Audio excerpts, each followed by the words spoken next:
کبھی رک کر سوچا ہے کہ ہم سب یہاں کیوں ہیں؟ ذرا دیکھیں، یہ نیلا آسمان، یہ گہرے سمندر اور یہ لامحدود کائنات جو ختم ہی نہیں ہوتی۔ تو کیا یہ سب بس ایسے ہی ہو گیا، ایک اتفاق؟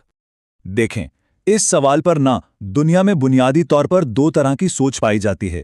ایک سوچ یہ ہے کہ سب کچھ بس خود بخود بن گیا، اور دوسری سوچ یہ ہے کہ نہیں، اس سب کے پیچھے کوئی ماسٹر مائنڈ۔ تو چلیں اسی سوال کو تھوڑا گہرائی سے دیکھتے ہیں۔ سب سے پہلے ہم ان دلیلوں کی بات کرتے ہیں جو اس طرف اشارہ کرتی ہیں کہ کوئی بنانے والا ضرور ہے۔ اچھا، ایک مثال سے سمجھتے ہیں۔ ذرا سوچیں، ایک بہت بڑا کباڑ خانہ ہے اور وہاں ایک زبردست طوفان آ جاتا ہے۔ ہر طرف ٹوٹی پھوٹی چیزیں، لوہا، کچرا، سب کچھ ہوا میں اڑ رہا ہے۔ اور پھر جب طوفان تھمتا ہے تو اس کچرے کے ڈھیر پر ایک بالکل نیا چمکتا ہوا بوئنگ 747 جہاز مکمل طور پر تیار کھڑا ہے۔ اب ایمانداری سے بتائیں، کیا کوئی بھی سمجھدار انسان یہ بات مانے گا کہ یہ جہاز خود بخود بن گیا؟ بالکل نہیں، کوئی بھی نہیں مانے گا۔ کیوں؟ کیونکہ یہ تو عقل کے خلاف ہے کہ اس طوفان میں لوہے کے ٹکڑے خود ہی جڑ کر اتنی پیچیدہ مشین بنا دیں۔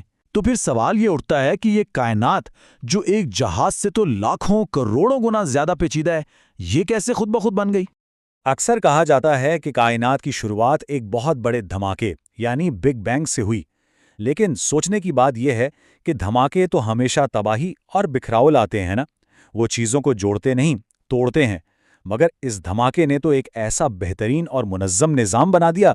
یہ بات خود سوچنے پر مجبور کرتی ہے کہ اس نظام کے پیچھے کوئی زبردست ڈیزائنر ضرور ہے۔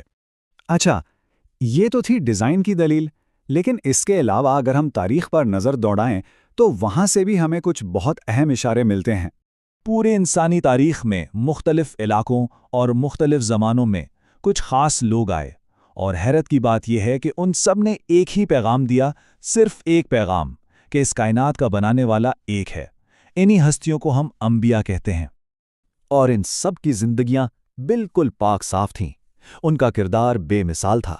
اب خود سوچیں، اگر کوئی خدا نہ ہوتا تو ہزاروں سال کے لمبے عرصے میں یہ الگ الگ جگہوں سے آنے والے ہزاروں لوگ ایک ہی بات اور ایک ہی سچ پر کیسے متفق ہو سکتے تھے؟ یہ ممکن ہی نہیں لگتا۔ ان کی تعلیمات آج بھی ہمارے لیے ایک بہت بڑی نشانی ہے۔ تو تاریخ کی گواہی تو اپنی جگہ، آپ کچھ ایسی نشانیوں کی بات کرتے ہیں جو زندہ ہیں، یعنی جنہیں ہم آج بھی دیکھ سکتے ہیں۔ ان میں سے ایک بہت بڑی نشانی ہے فرعون کا جسم۔ ہم سب جانتے ہیں اور سائنس بھی یہی کہتی ہے کہ مرنے کے بعد کوئی بھی جسم گل سڑ جاتا ہے، ختم ہو جاتا ہے، لیکن ہزاروں سال گزرنے کے باوجود فرعون کی لاش آج بھی بالکل محفوظ حالت میں موجود ہے۔ اور سب سے حیران کن بات کیا ہے؟ قرآن میں 1400 سال سے بھی پہلے یہ بات بتا دی گئی تھی کہ ہم تیرے جسم کو آنے والوں کے لیے ایک نشانی بنا کر محفوظ کر لیں گے۔ یہ پیشن گوئی آج ہماری آنکھوں کے سامنے پوری ہو رہی ہے۔ سوچنے والی بات ہے نا کہ آج سے 1400 سال پہلے کسی کو یہ کیسے معلوم ہو سکتا تھا کہ ایک لاش ہزاروں سال تک محفوظ رہے گی؟ یہ اسی خدا کی طاقت کی ایک کھلی دلیل ہے، ایک زندہ معجزہ ہے۔ تو یہ سب نشانیاں ہمیں ایک آخری اور سب سے بڑی دلیل کی طرف لے کر آتی ہیں، اور وہ دلیل ہے خود قرآن۔ دیکھیں، دنیا کی کوئی بھی کتاب اٹھا لے، وقت کے ساتھ اس میں تبدیلی آ ہی جاتی ہے، لیکن قرآن کو 1400 سال سے زیادہ ہو گئے، اس کا ایک لفظ، ایک زیر زبر تک نہیں بدلا۔ یہی نہیں، اس میں ایسی سائنسی حقیقتیں لکھی ہیں جو انسان نے ابھی پچھلی کچھ دہائیوں میں دریافت کی ہیں۔ اب سوال یہ ہے کہ کیا اس دور کا کوئی انسان بغیر ٹیکنالوجی کے یہ سب باتیں خود سے لکھ سکتا تھا؟ اس کا جواب صاف ہے، بالکل نہیں، یہ ممکن ہی نہیں ہے۔